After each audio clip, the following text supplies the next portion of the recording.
नमस्कार दोस्तों, अगर आप भी भारत और न्यूजीलैंड टीम के बीच खेले गए 3 मैच वनडे सीरीज के दूसरे मुकाबले में केएल राहुल की तूफानी शतक को देखने के बाद खुश हैं, तो हमारी इस वीडियो को एक लाइक और चैनल को सब्सक्राइब करके ऑल नोटिफिकेशन को ऑन कर लें। तो चलिए दोस्तों, आपका ज्यादा समय न लेते हुए आज की इंटरेस्टिंग हाईलाइट्स वीडियो को स्टार्ट करते हैं। जैसा कि दोस्तों भारत और न्यूजीलैंड टीम के बीच 3 मैच वनडे सीरीज का दूसरा महामुकाबला मैच गुजरात के राजकोट स्थित निरंजन शाह स्टेडियम में खेला जा रहा गया। ये मुकाबला दोनों ही टीमों के लिए बेहद महत्वपूर्ण था, क्योंकि बड़ोदरा में खेले गए पहले वनडे मैच में भारतीय टीम ने शानदार प्रदर्शन करते हुए 4 विकेट से जीत दर्ज की थी और सीरीज में 1-0 की बढ़त बना ली थी। आज के इस मैच में भारतीय टीम की नजरें सीरीज पर कब्जा जमाने पर टिकी थीं। वहीं न्यूजीलैंड की टीम इस मैच को जीतकर सीरीज में वापसी करने के इरादे से मैदान पर उतरी थी। सबसे पहले बात करते हैं टॉस की। राजकोट की इस पिच पर टॉस की भूमिका हमेशा अहम मानी जाती है। न्यूजीलैंड के कप्तान माइकल ब्रेसवेल ने टॉस जीता और पिच के मिजाज को देखते हुए पहले गेंदबाजी करने का फैसला किया। ब्रेसवेल ने कहा कि उनकी प्लेइंग 11 में एक बदलाव है। जेडन लेनॉक्स को डेब्यू का मौका मिला है। वहीं भारतीय कप्तान शुभमन गिल ने भी प्लेइंग 11 में एक बदलाव किया था। वॉशिंगटन सुंदर सीरीज से पहले ही बाहर हो चुके हैं। ऐसे में नीतीश रेड्डी को उनकी जगह प्लेइंग 11 में शामिल किया गया था। अब दोस्तों भारतीय पारी की शुरुआत करने के लिए कप्तान रोहित शर्मा और युवा स्टार शुभमन गिल मैदान पर आए। दोनों ही बल्लेबाजों से टीम को एक ठोस शुरुआत की उम्मीद थी। रोहित शर्मा, जो अपनी आक्रामक बल्लेबाजी के लिए जाने जाते हैं, उन्होंने कुछ अच्छे शॉट्स दिखाए और पारी को गति देने की कोशिश की, लेकिन वो अपनी पारी को बड़ी नहीं कर सके। रोहित शर्मा ने 24 रनों का योगदान दिया और पवेलियन लौट गए। उनका आउट होना भारत के लिए पहला झटका था, क्योंकि ओपनिंग जोड़ी से एक बड़ी पारी की उम्मीद हमेशा रहती है। रोहित के आउट होने के बाद गिल ने समझदारी से बल्लेबाजी की और एक छोर संभाले रखा। उन्होंने अपनी क्लास दिखाते हुए अर्धशतक पूरा किया। शुभमन गिल ने 56 रनों की महत्वपूर्ण पारी खेली, जिसने शुरुआती झटकों के बाद भारतीय पारी को कुछ हद तक स्थिरता प्रदान की। हालांकि अर्धशतक लगाने के बाद वो भी ज्यादा देर तक नहीं टिक सके और पवेलियन लौट गए। गिल का आउट होना भारत के लिए चिंता का विषय बन गया था, क्योंकि अब टीम को एक बड़ी साझेदारी की सख्त जरूरत थी। अब दोस्तों सलामी जोड़ी के आउट होने के बाद सबकी नजरें विराट कोहली पर टिक गईं। विराट कोहली, जो विश्व क्रिकेट के सबसे बेहतरीन बल्लेबाजों में से एक हैं, क्रीज पर आए। राजकोट के दर्शकों ने उनका जोरदार स्वागत किया। कोहली ने आते ही संभल कर खेलना शुरू किया और अपनी पारी में 2 शानदार चौके भी लगाए। ऐसा लग रहा था कि आज कोहली एक बड़ी पारी खेलेंगे और टीम को मजबूत स्थिति में पहुंचाएंगे। उन्होंने 29 गेंदों का सामना किया और 23 रन बनाए, लेकिन दुर्भाग्यवश वो अपनी अच्छी शुरुआत को बड़े स्कोर में तब्दील नहीं कर पाए। न्यूजीलैंड के गेंदबाज क्रिस्टन क्लार्क ने उन्हें अपना शिकार बनाया।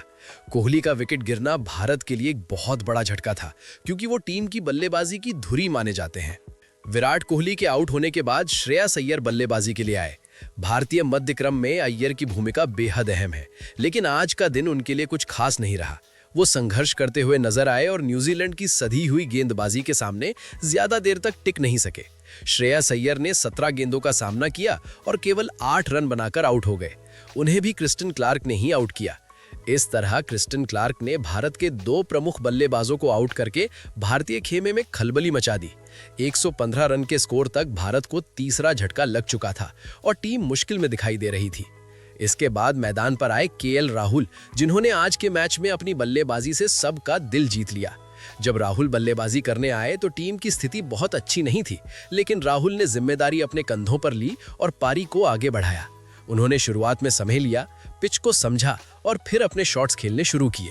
केएल राहुल ने 52 गेंदों पर अपना अर्धशतक पूरा किया।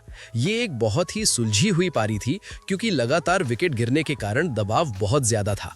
मैच का सबसे महत्वपूर्ण मोड़ तब आया जब केएल राहुल और रविंद्र जडेजा क्रीज पर साथ थे। भारत की आधी टीम पवेलियन लौट चुकी थी और टीम को एक सम्मानजनक स्कोर तक पहुंचने के लिए एक साझेदारी की जरूरत थी। केएल राहुल और रविंद्र जडेजा ने मिलकर पारी को संभाला। दोनों के बीच 73 रनों की शानदार साझेदारी हुई। रविंद्र जडेजा ने अपनी अनुभव का पूरा इस्तेमाल किया और 44 गेंदों पर 27 रन बनाए। उन्होंने केएल राहुल का बखूबी साथ दिया और स्ट्राइक रोटेट करते रहे। इस साझेदारी ने भारत को मैच में वापस ला खड़ा किया।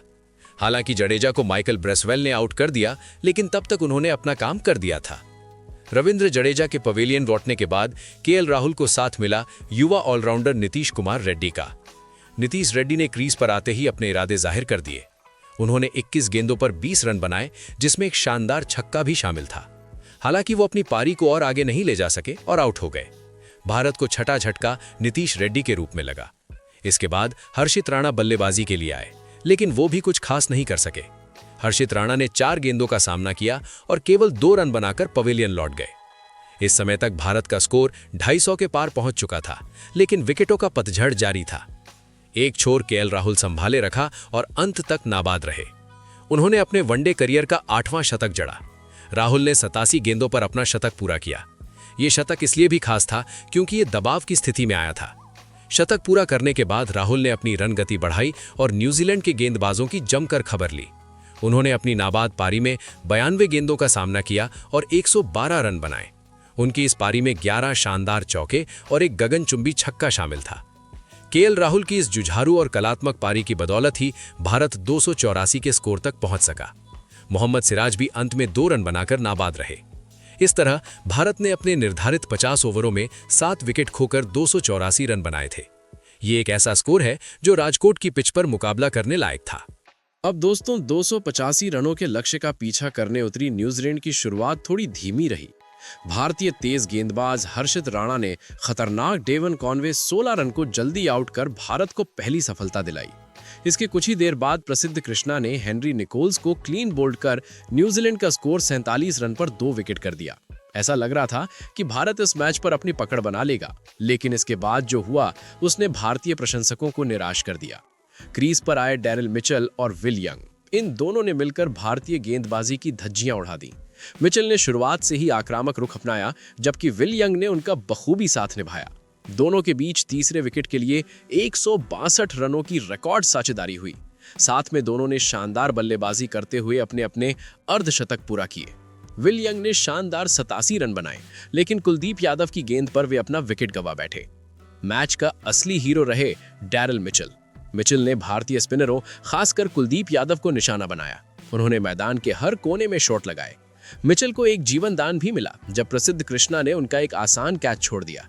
इस मौके का फायदा उठाते हुए मिचेल ने अपना 8वां वनडे शतक पूरा किया। उन्होंने 117 गेंदों में नाबाद 131 रनों की पारी खेली, जिसमें कई दर्शनीय छक्के और चौके शामिल थे। अंत में ग्लेन फिलिप्स ने 32 रनों की तेज पारी खेलकर न्यूजीलैंड को 47.3 ओवर में ही लक्ष्य तक पहुंचा दिया। न्यूजीलैंड ने यह मैच 7 विकेट से जीतकर 3 मैचों की सीरीज को 1-1 की बराबरी पर ला खड़ा किया। डेरिल मिचेल को उनकी मैच जिताऊ पारी के लिए प्लेयर ऑफ द मैच चुना गया। भारतीय गेंदबाजी इस मैच में काफी फीकी नजर आई। न तो तेज गेंदबाज बीच के ओवरों में विकेट निकाल पाए और न ही स्पिनर रन रोकने में कामयाब रहे। ओस ने भी न्यूजीलैंड के बल्लेबाजों की मदद की, जिससे गेंद बल्ले पर आसानी से आ रही थी। अब सारा रोमांच इंदौर के होलकर स्टेडियम में होने वाले तीसरे और आखिरी वनडे पर टिक गया है, जो इस सीरीज का फाइनल होगा। भारत को अपनी गेंदबाजी और फील्डिंग में सुधार करने की जरूरत है, जबकि न्यूजीलैंड इस जीत के आत्मविश्वास के साथ इंदौर जाएगी। अब देखना दिलचस्प होगा कि निर्णायक मुकाबले में कौन सी टीम बाजी मारती है।